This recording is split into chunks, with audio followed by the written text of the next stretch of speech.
기도하시겠습니다. 새로운 날을 선물로 주신 하나님께 감사와 찬송을 올려드립니다. 첫 시간 주님 앞에 나와 예배함으로 하루를 출발하게 하신 것도 감사드립니다. 어제보다 더 나은 오늘이 되게 하시고 한 걸음 더 성화의 삶을 살아가는 우리 모두가 되게 하여 주시옵소서. 근심, 걱정, 염려가 다 떠나가는 시간이 되게 하시고 샘솟는 기쁨과 은혜 위에 은혜를 더하여 주시옵소서. 우리의 기도 들으시는 예수 그리스도의 이름으로 기도하옵나이다. 아멘. 오늘 말씀은 민수기 25장 1절부터 13절까지의 말씀입니다. 이스라엘이 시딤에 머물러 있더니 그 백성이 모압 여자들과 음행하기를 시작하니라. 그 여자들이 자기 신들에게 제사할 때에 이스라엘 백성을 청함해 백성이 먹고 그들의 신들에게 절함으로 이스라엘이 바알 부올에게 가담한지라. 여호와께서 이스라엘에게 진노하시니라. 여호와께서 모세에게 이르시되 백성의 수령들을 잡아 태양을 향하여 여호와 앞에 목매어 달라. 그리하면 여호와의 진노가 이스라엘에게서 떠나리라. 모세가 이스라엘 재판관들에게 이르되 너희는 각각 바알 부올에게 가담한 사람들을 죽이라 하니라. 이스라엘 자손의 온 회중이 회막문에서 울 때에 이스라엘 자손 한 사람이 모세와 온 회중의 눈앞에 미디안의 한 여인을 데리고 그의 형제에게로 온지라. 제사장 아론의 손자 엘르아살의 아들 비느하스가 보고 회중 가운데서 일어나 손에 창을 들고 그 이스라엘 남자를 따라 그의 막사에 들어가 이스라엘 남자와 그 여인의 배를 꿰뚫어서 두 사람을 죽이니 연병이 이스라엘 자손에게서 그쳤더라. 그 연병으로 죽은 자가 24,000명이었더라. 여호와께서 모세에게 말씀하여 이르시되 제사장 아론의 손자 엘르아살의 아들 비느하스가 내 질투심으로 질투하여 이스라엘 자손 중에서 내 노를 돌이켜서 내 질투심으로 그들을 소멸하지 않게 하였도다. 그러므로 말하라. 내가 그에게 내 평화의 언약을 주리니 그와 그의 후손에게 영원한 제사장 직분의 언약이라. 그가 그의 하나님을 위하여 질투하여 이스라엘 자손을 속죄하였음이니라. 아멘.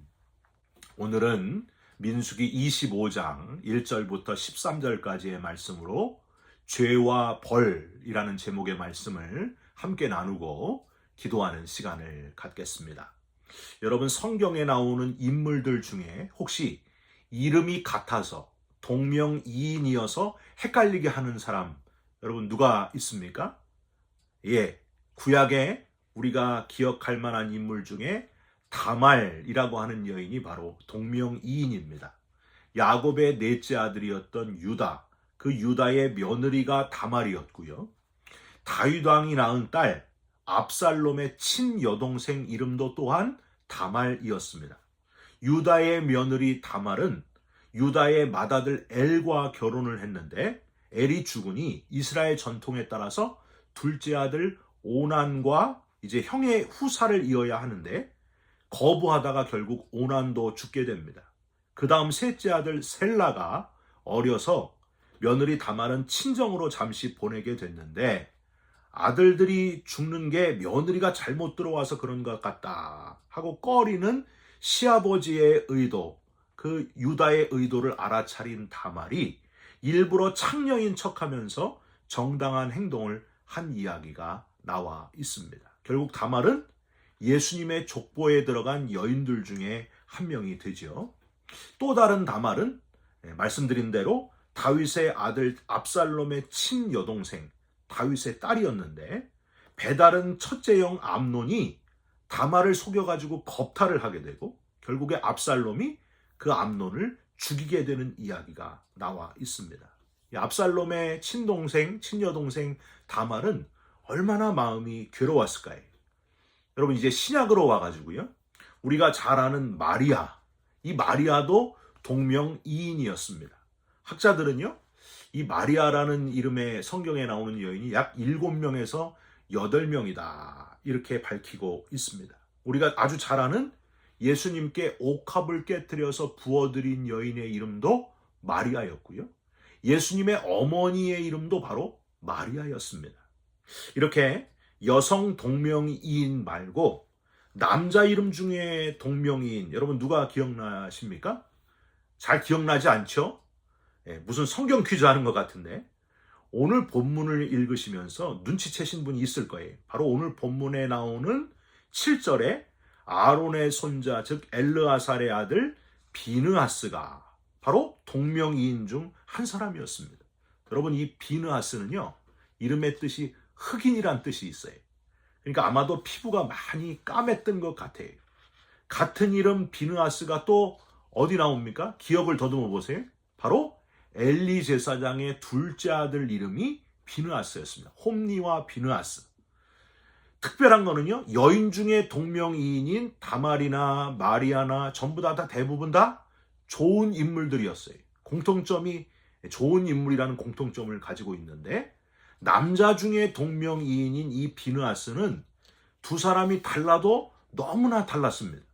한 사람은 너무너무 좋은 사람이었고 한 사람은 아주 악한 사람이었죠. 오늘 본문의 이 비느하스는 거룩하신 하나님의 마음을 깨닫고 행동에 옮긴 좋은 비느하스인데 반해 엘리의 둘째 아들 비느하스는 행실이 너무나 악한 범죄자로 평가받고 있다는 사실입니다. 여러분 둘 다 하는 일이 똑같이 제사장이었어요. 이름도 같았지만은 하는 일도 비슷했어요. 그런데 어쩜 이렇게 다른 인생이 되었을까?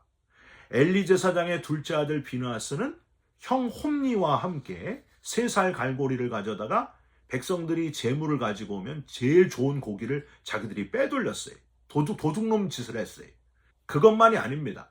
회막에서 수종드는 여인을 겁탈하는 제사장 자격이 도저히 안 되는 인물이 바로 이 비느하스였습니다. 결국 어떻게 돼요? 홈니와 비느하스는 하나님의 법궤 언약궤를 뺏기게 되고 엘리는 의자에서 뒤로 넘어져서 죽게 되고 비느하스의 아내는 해산하다가 세상을 떠나게 됩니다. 비느하스의 아들 이름이 이가봇이에요. 이가봇은 하나님의 영광이 떠났다. 그런 뜻입니다. 달라도 어쩜 이렇게 다르게 살았을까? 같은 이름인데도 이렇게 다른 인생이 될 수 있다는 거예요. 여러분 혹시 자신과 이름이 같은 동명이인을 인터넷에서 찾아본 적이 있으십니까? 누구나 각각 서야 하는 마지막 하나님의 심판대에서 동명이인 아무개는 참 신앙적으로 모범적으로 살았는데 너는 어떻게 이 모양으로 살았냐 하고 책망받지 않도록 선한 그리스도인으로 신실한 그리스도인으로 살아가는 저와 여러분들이 되시기를 주님의 이름으로 부탁드립니다. 제가 인터넷으로 검색을 해보니까 제 이름 이선기를 검색을 해보니까 한국 감리교회에 저랑 똑같은 이름의 목사님이 있더라고요. 목회하고 계시더라고요. 저 깜짝 놀랐습니다.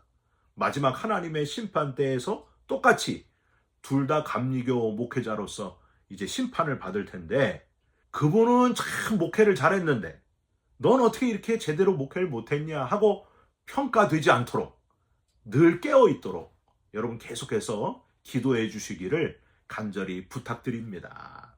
자기 이름에 부끄럽지 않은 오늘 본문에 나오는 비느하스를 본받는 삶을 살아가셨으면 좋겠습니다. 제가 처음으로 오늘 본문의 비느하스 이야기를 딱 접했을 때 이 사람 참 무시무시한 잔인한 사람이구나 이렇게 오해한 적이 있습니다. 여러분 7절과 8절을 한번 보세요.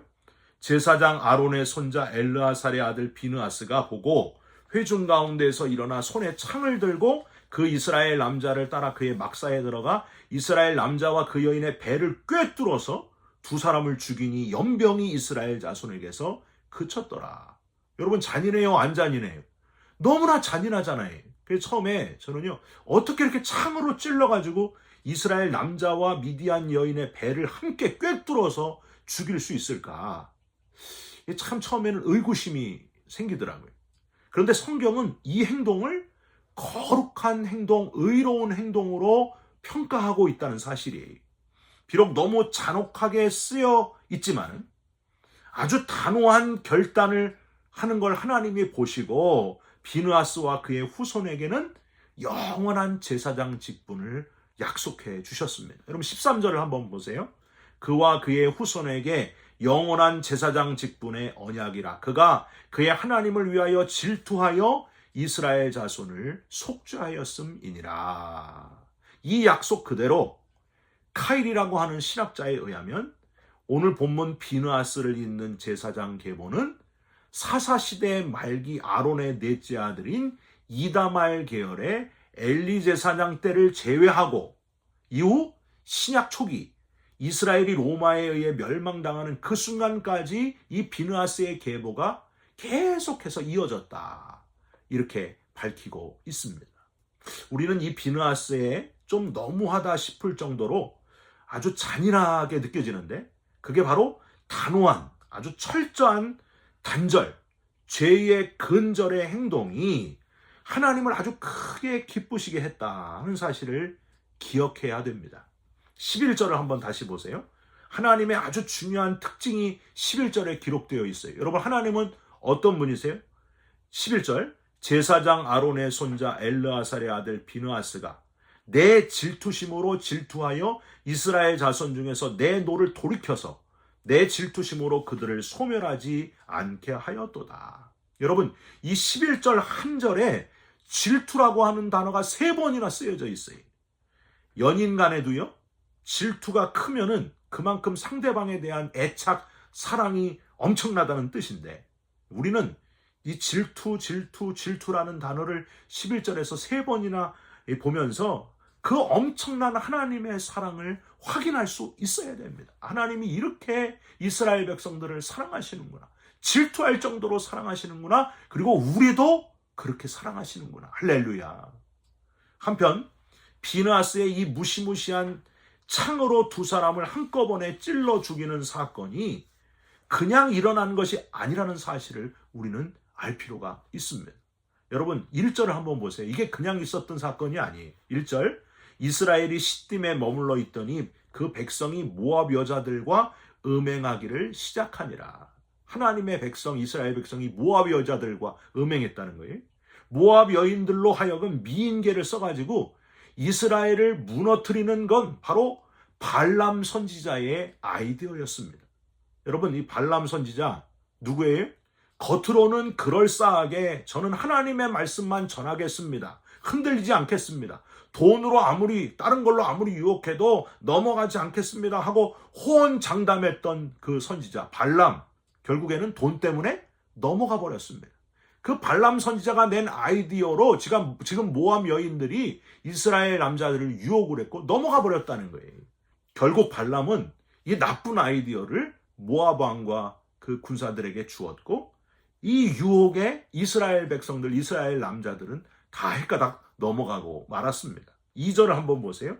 우상에게 절하게 되고 3절, 모압의 생식과 출산의 신이라고 불리는 프리아푸스라고도 불리는 바알부올에 가담함으로 결국에는 하나님의 큰 진노하심을 사게 됩니다. 진노하셔가지고 4절, 백성의 수령들을 잡아서 목매어 달라 명령하시는 하나님. 5절, 모세는 재판관들에게 하나님의 명령을 그대로 전했고 5절과 6절 사이에 안 쓰여 있지만 어마어마한 대심판이, 목매어 다는 어마어마한 심판이 있었습니다. 한두 명 목매어 달린 게 아니고 하나님의 명대로 목매어 달리게 된 자가 무려 1000명이나 되었습니다. 여러분 놀라시지도 않네요. 그래서 6절에 온 이스라엘 자손이, 온 회중이 회막 앞에서 울고 있었던 이유가 바로 그 이유였습니다. 하나님의 진노, 이 엄청난 진노가 있었다는 거예요. 근데 여기서 진노가 그치지 않았습니다. 8절 끝에 한번 보세요. 비느하스의 죄의 단절의 행동, 두 남녀를 창으로 꿰뚫은 후에야 비로소 연병이 그치게 되었다 하고 되어 있습니다. 9절도 보세요. 그 연병으로 죽은 자가 24,000명이라 하고 기록되어 있었습니다.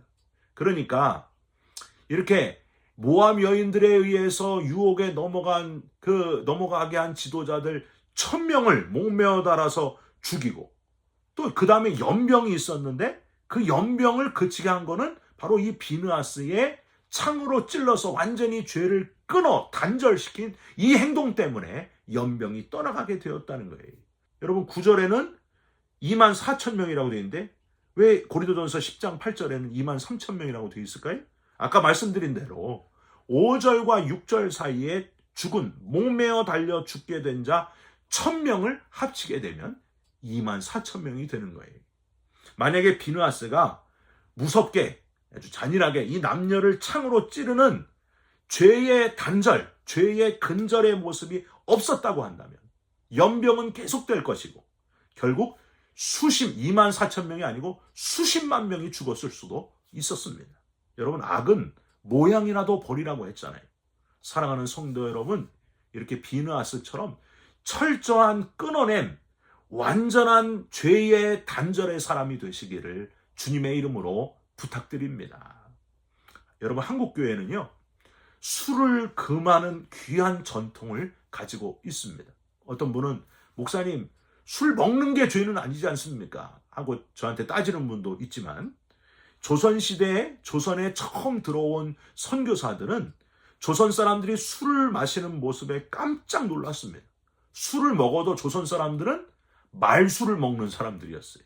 아주 그냥 필름 끊길 때까지 완전히 그냥 정신 나갈 때까지 마시는 거예요. 술을 먹고 아내를 때리고 온갖 극한 죄를 저지르는 모습을 선교사들이 보았습니다.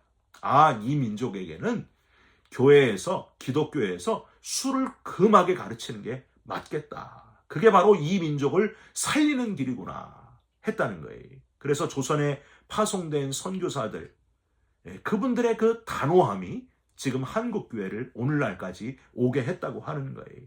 그분들의 그 단호함, 죄의 근절이 없었다고 한다면 대한민국의 기독교는 오늘날까지 이렇게 계속되지 않았을 수도 있습니다.